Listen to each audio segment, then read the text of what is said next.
বিয়ে তো খারাপ জিনিস না। বিয়ে আমার মনে হয় যে আমার আমার সহপাঠীরা, আমার ক্লাসমেটরা, ওরা কিন্তু রিলেশনশিপ বা এগুলো কিন্তু করে। আমার মনে হয় এগুলো না করে বিয়ে করাই বেটার। বিয়ে করা ভালো, একটা হালাল ওয়েতে তুমি থাকো। বাট আমার ভুলটা হয়েছে যে আমার পার্টনার চুজ করতে আমি হয়তো ভুল করছি। বাট বিয়ে আমি বলবো না যে বিয়ে করে বিয়ে করা অবভিয়াসলি খারাপ না। বিয়ে করলে ক্যারিয়ার নষ্ট হয়ে যায়? No, never. বিয়ে করে নো নো নো বিয়ে করে একসাথে পাবলিক ভার্সিটিতে চান্স পাচ্ছে, একই সাথে হাজবেন্ড ওয়াইফ বিসিএস ক্যাডার হচ্ছে, একই সাথে দেশের বাইরে তারা সেটেল হয়ে যাচ্ছে।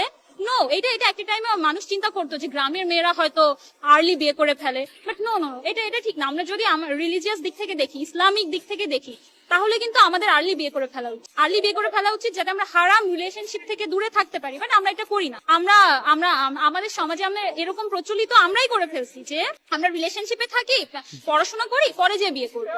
বাট তুমি যে রিলেশনশিপে থাকতেছো এটাও কিন্তু তোমার পড়াশোনার ক্ষতি হচ্ছে। বাট বিয়ে করলে এই ক্ষতিটা, আর আল্লাহর একটা রহমত আসে কিন্তু বিয়ে করলে। এটা এটা কেউ মানুক আর না মানুক, ইটস ট্রু। রিলেশনশিপে যে আমরা হারাম যে সম্পর্কগুলো করি না, এইটাকে আমাদের সো কল্ড সমাজে কিন্তু খারাপ চোখে দেখে না। বলে যে হ্যাঁ, রিলেশনশিপ থাকতেই পারে, আজকালকার যুগের ছেলে মেয়ে রিলেশনশিপ থাকতেই পারে।